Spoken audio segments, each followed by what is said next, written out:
The real key to calculating probabilities of a normally distributed variable is to notice and recognize and appreciate the relationship between area under the curve and probability.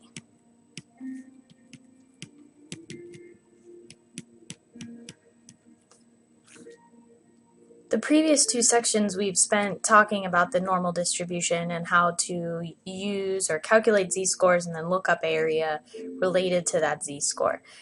If you'll remember where the curve came from in the first place, it's a probability density function. It tells us how likely we are to observe any of these particular x values in a normally distributed variable, how frequent those things were. So if we want to talk about the probability of being between some normal values or some range of values there, it would simply be the area under the curve, and that's the key part of this section. When we're tasked with finding probabilities of a normally distributed variable, there are two steps. The first thing is to calculate the standard score.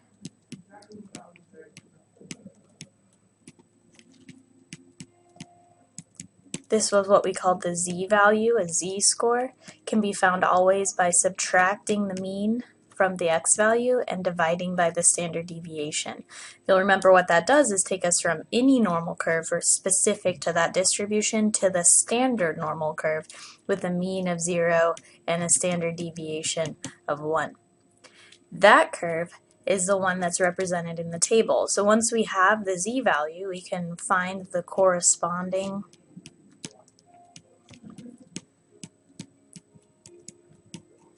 area, perhaps there's more than one, from the standard normal table.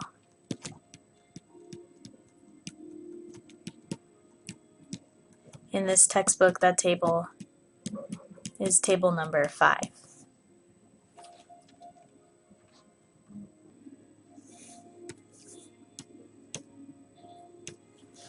To compute some probabilities here, let's take this example. The mean calorie intake for women is 2,050 calories per day. That's the mean for this distribution. A standard deviation of 175 calories. And we assume that this follows a normal distribution. That means we can apply this process. To find the probability that a female, so she matches this population, consumes more than 1,800 calories per day can be written as this: the probability that X, any randomly selected female, consumes more or is greater than 1,800 calories per day. The two steps are first to convert it to a z-score, and then second, find the area from the table.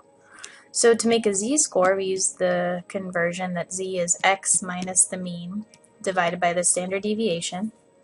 The x value here is 1,800. That's the point of interest, 1,800 calories. Subtract the mean of the distribution, 2,050, divide by the standard deviation, 175.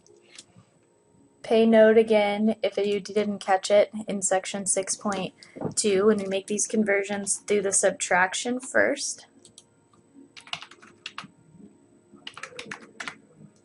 And then you make the division or use parentheses on the numerator. So this z value is negative 1.42857. The next thing we'd like to do is look up that value in the table. Like, use the table to find the appropriate area. This probability has now become the probability of a z value. Because we've transformed the variable from x to z by making this conversion, z is greater than this negative 1.42857 value that we just calculated. In the curve, it's a standard normal curve now with a mean of 0, standard deviation of 1. So negative 1.428 yada yada is back here left of 0, and we're interested in the probability or the area under the curve to the right where those z values are larger. To find this from the table, we have to go and look up the values in the standard table. The standard table that we're given gives us only area to the left of a particular z value. So I can find this area by looking in the table at this z-score. What you'll notice when you go to this table here is that we're only given 2 digits of z. The first 2 digits on the left, and then the second decimal place on the right in the first row. So I cannot find 1.42857. I can only go to 2 decimal places. So to look up the table value, I have to decide about this too. Look next door and decide whether or not it needs to be rounded. And in this case it does. So really our z value is negative 1.43 because that's as accurate as we can be on the table. So we'll convert this guy to be 1.43. Now I want the area to the right of 1.43. Oh, negative 1.43. So if I find that on the table, I can find the area to the left. I need negative 1.4. 0.0764 is the area to the left. And I want the area to the right, so we'll subtract that value from 1 because the area under the whole curve is 1 minus the area we do not want, 0.0764, the green area, will give us the blue area, 0.9236, and that's the probability of randomly selecting a female that consumes more than 1,800 calories per day. Now I really encourage students to draw the distribution here, make the normal curve, and then match the answer you find with the answer you think you're looking for. Now we want a right-tailed probability here. Probability x is greater than 1,800. 1,800 is less than average, so I would expect at least more than half or more than 50% of the people would be consuming this many calories. And if you look at the probability, I found 92% or 0.92 matches the picture. This blue area I've drawn is more than half. It's a lot of the curve. So I'm not surprised to find a large probability or a high likelihood that someone would be in this range. Let's change the question a little bit here. Now what's the probability that fewer than 1,500 calories are consumed? That's still an X distribution if we're going to be specific about that 1,500 calories. So this blue situation is the specific distribution, those values we want to find. We first have to convert it to a z-score, x minus the mean divided by the standard deviation. We're still on the same distribution, so the x value has changed to 1,500, the mean is still 2,050, standard deviation still 175. To make this calculation, again, you might notice from before that we need to round to 2 decimal places, so let's see how that pans out for us.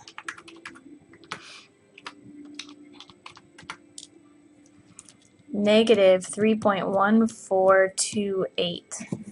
The table, like I said, only accurate to 2 decimal places. Look next door at the 2, and in this case we will not be rounding this z value up because the digit to the right of the hundredths place is not larger than 5. So sometimes students say, sometimes we round and sometimes we don't, and it all comes down to the rule of whether the next number is 5 or larger. So we've transformed this from an x probability less than 1,500 to a z probability. What's the probability that z is less than negative 3.14?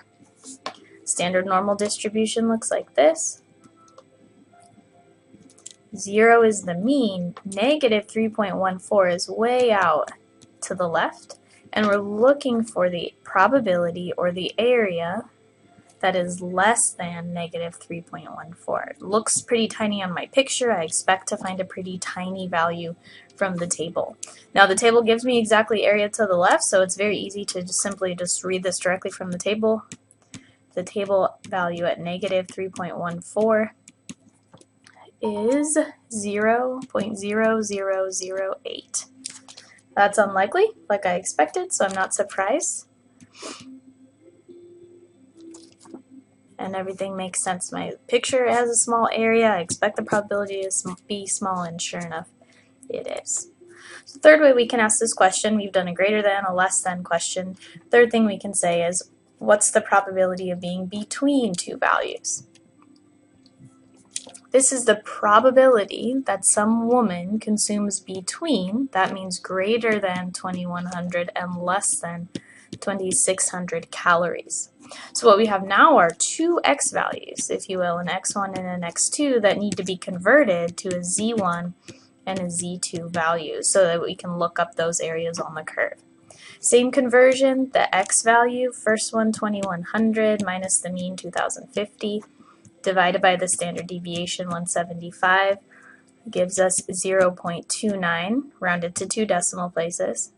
And the second value, 2600 minus 2050 divided by 175 is 3.14, again rounded to 2 decimal places. On the curve now, we are looking for the probability that z now, we've changed the variable, is between 0.29 and 3.14. So the distribution looks like this. Mean of 0, 0.29 is positive, and so is 3.14. So now we are looking for the probability, or the area, between these two z values on the standard normal curve.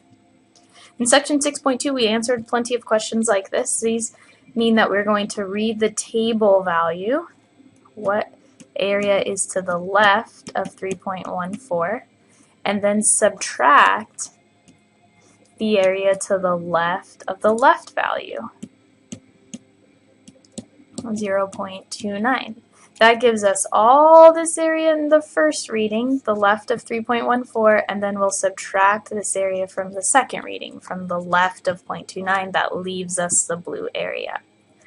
The table value of 3.14 is something huge. Let's find it together just in case you're not tracking on how to look things up in the table.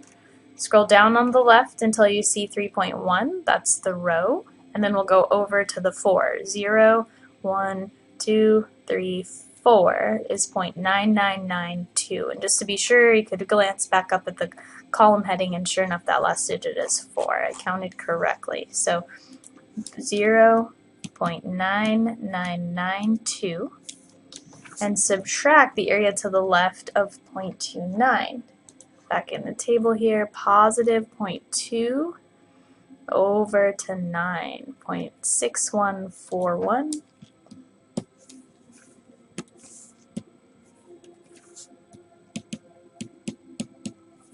Make that subtraction, we'll be left with the blue area. The blue area is 0.3851. So that's how we'll do these steps. That's the by hand method. Calculate the z-score, look up that area in the table. The calculator can and will very quickly make these calculations for you without doing these two steps.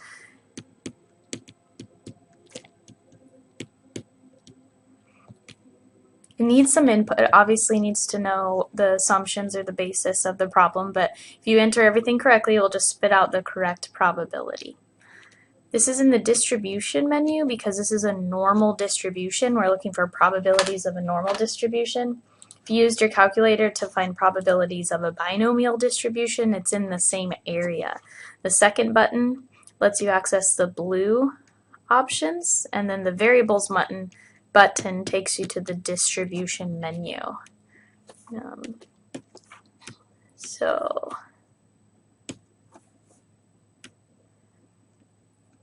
Second button, variables, takes you to distribution, only if you hit the second button correctly. There we go. Second, variables. Normal PDF and normal CDF are the first two. You can throw the normal PDF out.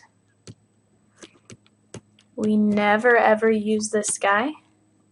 PDF, remember, means exact values, and in a normal or any kind of continuous distribution, the probability of someone consuming an exact number of calories or having some exact value of a continuous random variable is so low that it doesn't make any sense to talk about it. So it's there, it exists, it is possible to find the probability that you ate exactly 1,826 calories that day, but who really cares?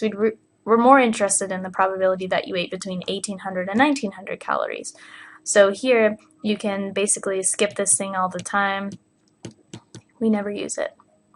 The one we do use is the normal CDF. That's the normal distribution of a cumulative density function. That guy adds up all the values on a particular range, and that's the one we want.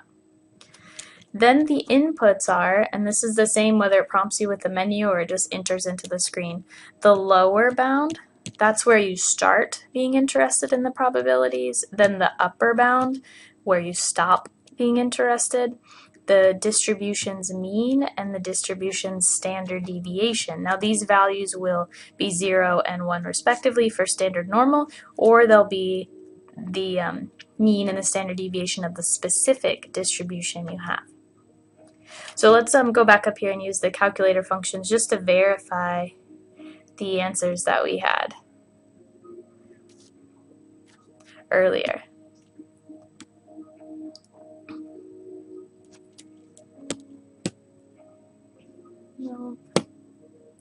There we go. Alright, so if I would like to use the calculator for part A,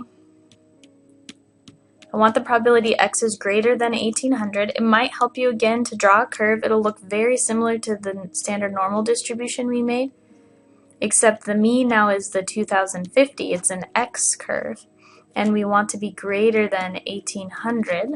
So there's 1800, be less than average, and greater than would mean all the values larger than 1800.